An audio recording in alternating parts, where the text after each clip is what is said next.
Netflix Physical Asia Welcome to Mongolia гэх шинэ нэвтрүүлгийг хийхээр болсноо зарлаа. Сайн бацхан өрхөм үзэгчдээ Ice Global телевизийн мэдээний хөтөлбөр эхлэхэд бэлэн болоод байна. Студид хөтлөгч Мөнх Баяр ажиллаж байна. Буряди урлагийн одод Ice Global телевизийн хамт олонтой уулзаж төрсөн өдрийн баярыг хүргэлээ. Оросын албаны улсад болсон олон улсын тэмцээнд Монголын хөөмийн майструуд оролцлоо. Монгол улсын нийслэл Улаанбаатар хотод анхны Орос Монголын хамтарсан Ice Global телевиз нэвтрүүлгээ цацаж эхлүүлснээс хойш 2 жил болж байна. Телевизийн он баярыг тохиолдуулан Буряди урлагийн одод Улаанбаатарт хүрэлцэн ирж баярын мэнд дэвшүүллээ. Тэд юу хүсэж өрөө дараах сургуулиудаас хүлээж авна. Ice Global телевизийн нэвтрүүлэг 2023 оны 12 дугаар сарын 1-нд эхэлсэн билээ. Орос Монголын хамтарсан телевизээ Монголын мэдээллийн орчинд үр дүнтэй байр суурь олж чадсан. Бурядийн уран бүтээлчдэд телевизээ танилцуулж, Монгол болон Орос үзэгчдэд зориулсан мэдээ нэвтрүүлгийг хэрхэн хийдэг талаар сонирхоллоо. Это же удивительно. Өөр улсад орос хэлээр цацалт хийдэг сууг байдаг нь үнэхээр гайхалтай. Сайхан байна. Танай телевиз зөвлөө өгж зорилго төлөвлөгөөнүүд тань амжилттай хэрэгжээсэй гэж хүсье. Та бүхэнд амжилт, сайн сайхан ариун бүгдийг өрөөе. Бурядийн уран бүтээлчдийн сэтгэл хөдлөлөө. Тэд бүр өөрсдөө хөтлөгчийн дүртэж хуурч үзв. Бид Ice Global гэж байдгийг мэддэг байсан. Харин өөрийн нүдээр харж, студид сууж, техникийн ажлыг харахад өөр мэдрэмж төрдөг юм байна. Буряд улсаараа бахархаж байна. Та бүхэнд улам их хөгжил дэвшил өрөөе. Урам зоригтой байж, урагш тэмүүлж, зогсолтгүй хөгжиж байгаарай. Суур үндсэн тавигдсан. Одоо үүнийг улам өргөжүүлж, хамтдаа гар гараасаа татаад урагшилцгаая. Өнөөдөр Ice Global телевиз Монгол болон Оросын албаны улсын нутагт зураг авч олон хэлбэрийн нэвтрүүлэг бэлтгэдэг хэд хэдэн төсөлтэй телевиз болжээ. Ice-ийг Монгол даяар мөн бүгд найрамдах Хятад ард улсын өвөр Монголын оршин суугчид түүнчлэн Оросын албаны улсын хэд хэдэн бүс нутагт шууд үзэх боломжтой. Ирхэм үзэгчдээ та бүхэнд цөөхөр мэдээг хүргье. Манай улсын нийт шатхууны импортын 95%-ийг Оросын холбооны улс эзэлдэг. Үлдсэн хувийг бүгд найрамдах Хятад ард улсаас авч байна. Шатхуун импортлагч компаниуд энэ сард АИ-92 авто бензин 62660 тонн, дизель түлш 129240 тонн, АИ-95 авто бензин 1560 тонныг тус худалдан авахар захиалга өгчээ.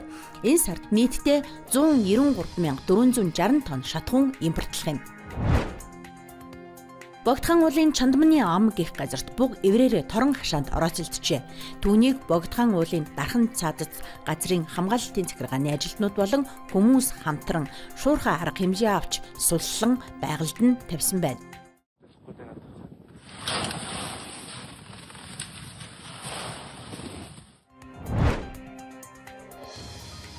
Дулааны цахилгаан станц 4 төрийн өмчөд хувьцаат компани 78 тэрбум төгрөгийн өртөө олжээ. Гэхдээ энэ үрийг улсын төсвөөр барагдуулах боломжгүй. Засаглалаа сайжруулж, хяналтаа чангатгаж, зардлаа хэмнэж, үргүүд зардлаа бууруулах замаар үр ашгаа нэмэгдүүлэхийг ерөнхий сайд Зандан Шатар үүрэг болгосон байна. Түүнчлэн 19 хоногийн нөөц бүрдүүлсэнийг 30 хоног болгох, нүүрсний чанарт тавих хяналтаа сайжруулахыг даалгажээ. Гэр хорооллоос гадна агаар бохирдуулагч хэд хэдэн үүсвэр бий. Тодорхойлбол нам даралтын зуухтай халуун ус, нийтийн байр, дугуй засвар зэрэг 2300 гаруй байгууллага байна. Тэд жилд 163 мянган тонн түүхийн нүүрс хэрэглэдэг. Мөн усан болон уурын халаалттай арьс шир хөөсөн цэрийн 74 үйлдвэр байгаагаас жилд 216 мянган тонн түүхийн нүүрс хэрэглэдэг байна. Түүнчлэн дулаан үйлдвэрлэх тусгай зөвшөөрөлтөй 100-аас 4200 кВт-ийн зуухтай 172 байгууллага байдгаас жилд 100 мянган тонн түүхийн нүүрс хэрэглэдэг байна. Ханы томооноос хүүхдийн дархлааг ууршигны дасгалаар дэмжихийг мэрэгжилтэн зөвлөж байна. Энэхүү дасгал нь хүүхдийн ууршиг болон амьсгалын булчин хөгжүүлж, амьсгалыг гүн, сэтгэл зүг тогтвортой болгож, хурдан түргэн илааршихад нөлөөлдөг байна. Амьсгалын замын халдварт төвчнөр туссан үед бол бага насны хүүхдэд болохоор амьсгал нь маш хурдсаж, гүйхэн болдог учраас энэхүү дасгалыг хийснээр бид нэр өрчлөлтөнд сэргийлж бүрэн боломжтой. Голцоо бол одоо энэ цээж болон цээжний хүндийг болон одоо энэ хавирга ууршгийг мөн өрцгийг хөдөлгөж амьсгал хийнэ гэсэн үг.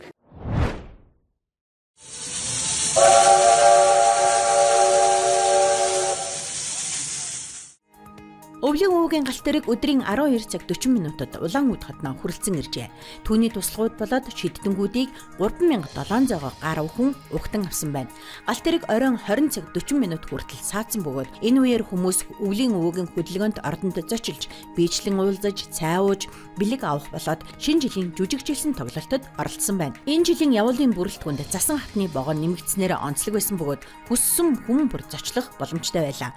Ингээд галт тэрэг Слюданка, Иркутск, Залари, Нижний Удинск орохоор аяллаа цааш үргэлжлүүлжээ.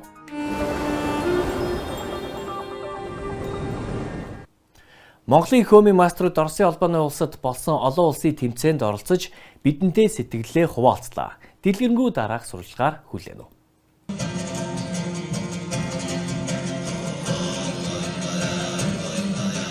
Орос улбаны улс болон Монголын 140 хөөмич Горно Алтайскд болсон олон улсын тэмцээнд оролцлоо. Алтайд энэ урлагийг Кай гэж нэрлэдэг бөгөөд дуучдыг Кайшчик гэдэг. Энэхүү уламжлал үе дамжин өвлөгддөг. Кайшчийн түүх хүрнээ зогсохгүй амтны дуу, салхины сэгрээ, голын хоржигноо, уусын цураа зэргийг дуурайлхан үзэгчдийг өвөлмжийн уур амьсгалд бүрэн оруулдаг байна.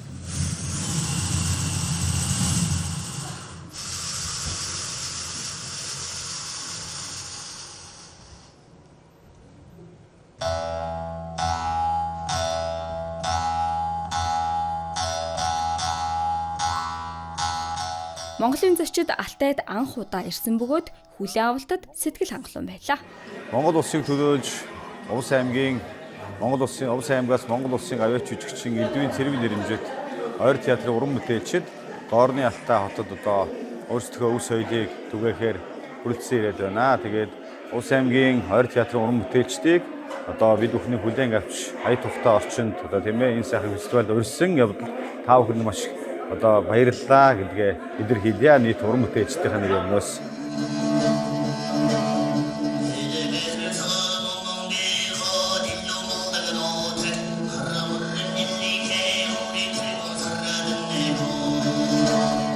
Тэмцээн соёлын учрал Монгол Алтай нэртэй хамтын тоглолтоор өндөрлөв. Сергей Тучков, Гамбат Басан сүрэн, Ice Global. Эрхэм үзэгчдээ энэхүү хүрээнд мэдээний хөтөлбөр өндөрлөж байна. Гадаа маш хүйтэн байна. Тийм болохоор хувцаа тааруулж өмсөөрэй. Баярлалаа баяртаа хөтлөгч мөнх баяр байлаа. Дараа дахин уулзцгаая.